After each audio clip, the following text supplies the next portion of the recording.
East Bay businessman, still devastated by the loss of his wife, thought he had found new love. Instead, he got hooked by a cruel scam and ended up losing $1 million. This is a heartbreaking loss for a longtime Bay Area businessman. And instead of a comfortable retirement in his quiet Brentwood neighborhood, he lost all his savings.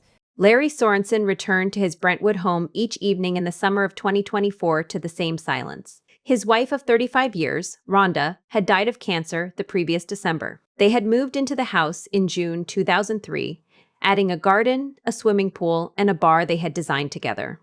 The tile work, the layout of the outdoor space, all of it had been planned at that bar, drawn out on paper, and then on concrete. Rhonda had been part of every decision. After her death, Larry remained in the 3,000-square-foot home alone. He cried every day. The emptiness was consistent. Losing her was tough. That was tough. It was real love, and I lost that. No one was there when he went to bed. No one was there when he woke up. Larry was 71 years old. He had owned a roofing company and had retired with approximately $1 million in an IRA account. The money represented decades of work. It was meant to sustain him through the remainder of his life. He was not wealthy. He was stable. The grief, however, had isolated him. The house that once held shared routines now amplified his loss. In early July, a text message arrived on his phone. It read, "Hi, Caitlin. I'm back from my trip to Napa Valley. Can you drop off my dog by tomorrow afternoon?" Larry responded that the sender had reached the wrong person. The reply came quickly. "Aren't you Caitlin, the owner of the LA pet store?" Larry said no. The sender, who identified herself as Tina, apologized. She said that perhaps Caitlin had given her the wrong number and hoped she had not caused any disturbance. Larry replied that there was no problem. Tina thanked him and added that he seemed kind. She mentioned she was from Los Angeles and asked if he was also a dog lover. Larry said he liked dogs but did not currently own one. The exchange was ordinary. It did not feel suspicious. Wrong number texts are common. Most people respond briefly and move on. Larry did not move on. Tina continued the conversation the next day. She told him she had enjoyed their brief exchange and wanted to talk again. Larry, still grieving and isolated, engaged. Tina said she ran a small energy company. Larry mentioned he was a retired business owner. She said she invested in real estate, ranches, wineries, and cryptocurrency. Larry found this interesting. He told her she had drawn his attention. He also mentioned, in passing, that he had recently lost his wife. Tina suggested they move their conversation to WhatsApp. She explained that it was encrypted and safer for communication. She also asked Larry to send a photograph of himself so she could see who she was speaking with. Larry complied. Tina sent a photo in return. To Larry, she appeared to be an attractive woman in her mid-40s. She then shared details of her childhood. She said she had been abandoned by her mother in Hong Kong and later adopted. The narrative was designed to evoke sympathy. Larry began to feel protective of her. He wanted to offer comfort. The emotional connection deepened. Over the next 3 months, they exchanged messages daily. Tina would send greetings in the morning phrases like, "Good morning, sweetheart," or "Hope the sun shines on you today." At night, they said goodnight to each other. I'd wake up in the morning and either she would be messaging me with a little saying like, "Good morning, sweetheart," or "Hope the sun shines on you today." At night, we'd say goodnight to each other, just The rhythm of the messages mimicked the structure of a relationship. Larry, who had been waking up alone and going to bed alone, now had someone to communicate with. The loneliness lessened. He described the early stages of the interaction as emotionally uplifting. He said it felt like the beginning of falling in love. Tina expressed care about his daily activities, his feelings, his past. She asked questions. She listened. She responded with affection. Tina shared details of a lavish lifestyle. She mentioned sipping Leroy wine, which costs approximately $4,000 per bottle.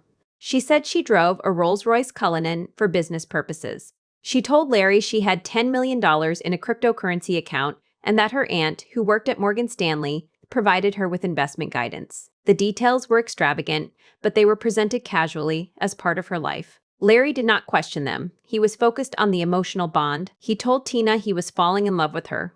He said she was intelligent, caring, and beautiful. He said he could not help himself. Tina, however, would not meet him in person. She insisted their relationship remain a secret. She said they would meet eventually, perhaps in mid-October. Larry accepted this. He began preparing for the meeting. He reduced his food intake, resumed exercise, and lost approximately 30 pounds. He purchased a new suit. He wanted to look younger and fitter for a woman who was supposedly 45 years old. He was 71. The preparation was real. The anticipation was real. The person he was preparing to meet was not. After several weeks of building emotional intimacy, Tina introduced the subject of cryptocurrency investment. She told Larry about her success in trading.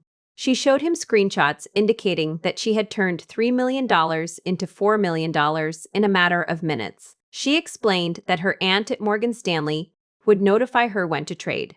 She suggested that Larry could participate. She guided him through the process. He was instructed to wire money from his bank account to Coinbase, then transfer it to crypto. They practiced with small amounts at first. The interface showed gains. The numbers appear to increase rapidly. Larry believed he was watching his money grow. Tina encouraged him to invest more. She said that with a larger investment, he could achieve returns of 50%. Larry accessed his IRA account. He wired $500,000 into the cryptocurrency platform. Days later, he wired another $500,000. The full $1 million, his entire retirement savings, was now in the account. On the screen, the balance appeared to have grown to $2.4 million. Tina told him to invest more. She said if he could reach $3 million, the returns would be even greater. She asked him to take out a loan against his house, to ask his children for money, to reach out to friends and relatives. Larry attempted to secure additional funds. Banks denied his requests for loans or lines of credit. He then contacted his stepdaughter, Megan. He explained the investment opportunity and asked if she had a couple of $100,000 she could contribute, knowing she would profit from it. Megan's response was immediate and emotional. She told him it was a scam. She began crying on the phone. Megan, you don't have a couple $100,000 you'd be able to throw in this if you knew you could make a profit of it, right? She goes, Larry, this is a scam. This is a scam. And she started crying. Larry and Megan attempted to withdraw the money from the cryptocurrency account. The withdrawal function did not work. There was no money. The balance that had appeared on the screen was fabricated. The entire $1 million was gone. Larry had not only lost his retirement savings. Because he had withdrawn the full amount from his IRA account in a single year, he would owe approximately $400,000 in taxes. He did not have that money. To pay the tax bill, he would need to sell the house he had built with his wife. The house where Rhonda's presence still lingered in every room, in every design decision they had made together. My wife has all been a part of it, and I feel her here, so I didn't want to sell it. Larry contacted the FBI, the Federal Trade Commission, and the Secret Service. None of the agencies could recover his money. The scam he had fallen victim to is classified as pig butchering. The term refers to the process of fattening a pig before slaughter. Scammers build trust and emotional attachment over weeks or months. They encourage victims to invest progressively larger sums. Once the victim has committed all available funds, the scammers disappear. The money is never recoverable. To this day, the person using the name Tina continues to send messages to Larry. She writes, "Good morning, dear." Larry replies, "It's not a good morning." The messages continue. The requests for more money continue. Larry Sorensen is 71 years old. He has no retirement savings. He faces a significant tax liability. He may lose his home. He described his current situation as having completely flipped his life upside down. He said that if he loses the house, he will not be able to afford to remain in California. He shared his story publicly not to seek sympathy, but to document what happened. He wanted others to understand how a wrong number text, a gradual build of trust, and the isolation of grief combined to create a situation in which a rational person made decisions that, in hindsight, appear incomprehensible. The system did not intervene. The banks processed the wire transfers without question. The cryptocurrency platforms facilitated the transactions. The scammers operated without consequence. Larry's loss is permanent. His trust, not only in strangers, but in the structures meant to protect people like him, has eroded. He is not unique. According to the FBI, pig butchering scams have become the costliest type of investment fraud in the United States. The scale of the problem has grown exponentially. The victims are often older adults, recently widowed or divorced, who are navigating grief and isolation. They are not reckless. They are not foolish. They are ordinary people who encountered a sophisticated operation at a vulnerable moment. Larry Sorensen sits in the house he built with his wife, surrounded by the life they created together, knowing he may soon have to leave it behind. The bar where they planned the garden remains. The tile they laid together is still there. Rhonda is gone. The savings are gone. The future he had planned is gone. What remains is the quiet recognition that the loss is irreversible and that the systems designed to protect him did not.